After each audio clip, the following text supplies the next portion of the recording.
Jim Salisbury covering the Phillies for NBC Sports Philadelphia. And last night could have been a gem. Maybe he would have outdueled Scherzer. Maybe that would have really meant something, but not to be happening last night. And Jim joins us on the Comcast Business Hotline. Hello, Jim.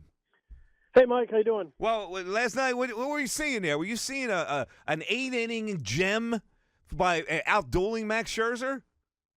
Well, I don't know outdueling him, but certainly going toe-to-toe with him. He looked really good for 4 innings. That was probably his best curveball of the season, and he's been feeling for that pitch, been feeling for the changeup. He hasn't thrown a sinker. He's just been off all year.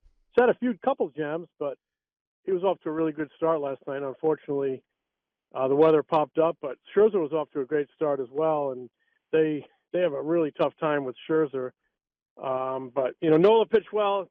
I don't know if they beat him, but they only got 6 hits for the night. All were singles. 2 of them never left the infield, and they struck out 15 times. So, yeah. But going in, I don't know anybody who had a great feeling they were going to win that game because they just don't hit Scherzer. They don't beat Scherzer. He's 14-4 lifetime against them, and he's beaten them 3 times this season. But, certainly was encouraging for 4 innings, what you saw out of Nola. We'll see if you can build on it. I want to get back to him in a second, but I got to get your views. You've been covering baseball for a really long time. You have a great feel for teams and what turns them around.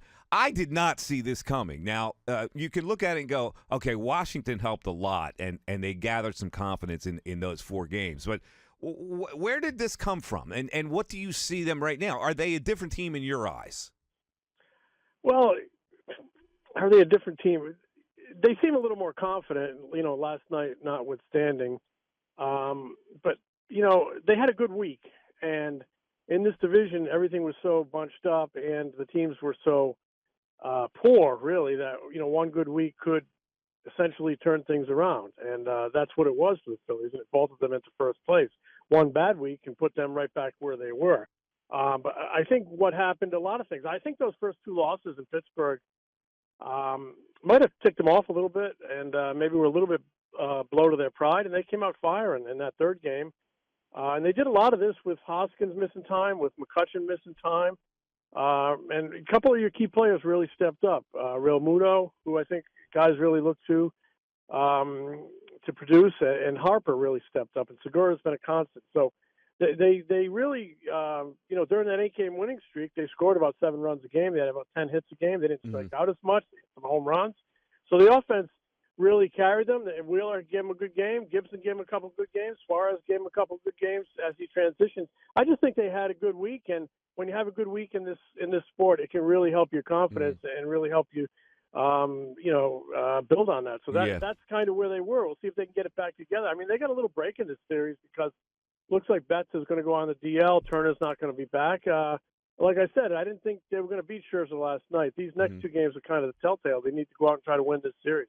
Yeah. I look at this pragmatically, and pragmatically, these 12 games that they're involved now compared to the Braves, I expect that the teams will be tied at the end of this because the Braves have an easier schedule than the Phillies right now, or the Braves could be up a game. But then it just completely turns in the Phillies' favor. And so pragmatically, I think the Phillies win this division. They're not a great team, but they do have some confidence. They are getting some clutch hits. Their role players have not hurt them because the good players are stepping up. So is that the way you see it?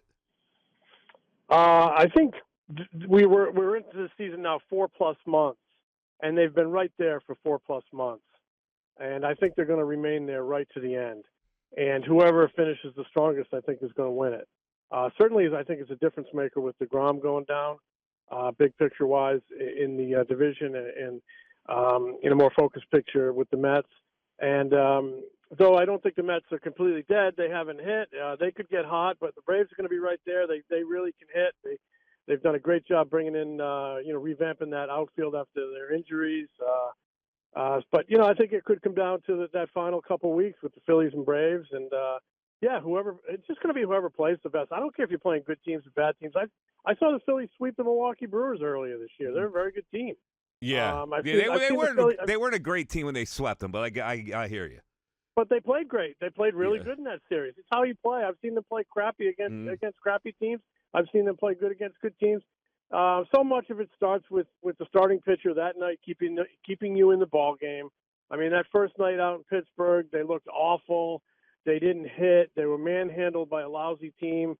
And it came down to they didn't have a chance because the starting pitching didn't keep them in the ball game, and that brings everybody down. And you can't wait to go home. You can't wait for it to be over. So if starting pitching keeps them in it, if Harper keeps doing what he's doing, if Real Muto does it, and McCutcheon comes back healthy maybe tonight, Segura's been like a constant. They need Hoskins back. Hoskins takes a lot of heat in this town, but I'll tell you what, he's had a couple monstrous slumps, but he has a way of digging out of them, and he still leads the team in home runs and RBIs, and that means something.